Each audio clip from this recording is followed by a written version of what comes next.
clutch. Mamaya, babalik. So, U-turn tayo. Ang gagawin natin para safe na U-turn, 3 biting point.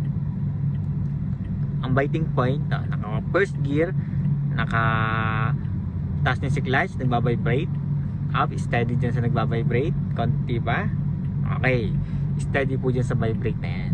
Tapos at tatanggalin lang ay si brake lang. Parang automatic ang dala natin. Stop muna. Full clutch, full turn muna tayo. Yan. Naka full turn. Then, naka-signal ng left.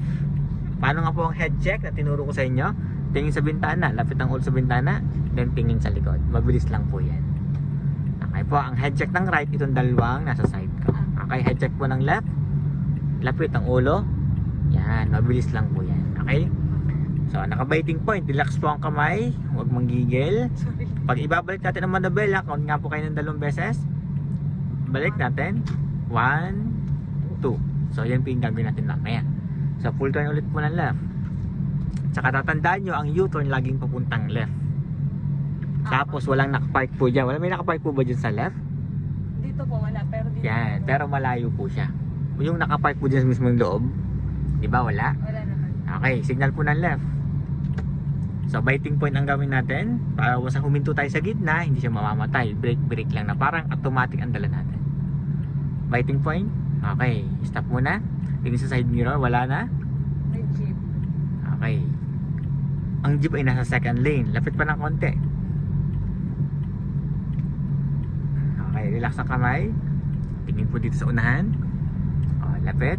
Meron pang mabilis. Stop ulit. Unti-unti lang.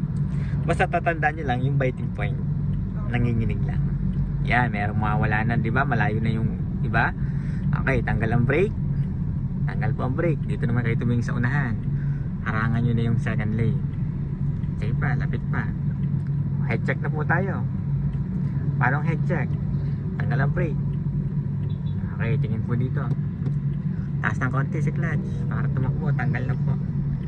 Okay, tanggal nyo na po si clutch. Mamaya, babalik.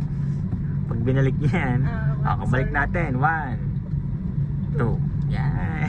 Saka nyo lang ibabalik yan. Tingnan nyo, pag binalik agad siya, saan pupunta yung sasakyan? Doon. Yan. Sorry. Kaya yung katawan natin dapat straight dito. Kasi yung katawan natin nakaharap dito sa sasakyan. Kaya pag binalik nyo, doon sa sasakyan pupunta. Okay ba? Gas po tayo, tuloy ang gas. Ulit natin yung U-turn hanggang makuha natin. May tanong po doon? Yung sa ano lang, nalilito lang po ako. Pero, go po. Diretso lang tayo.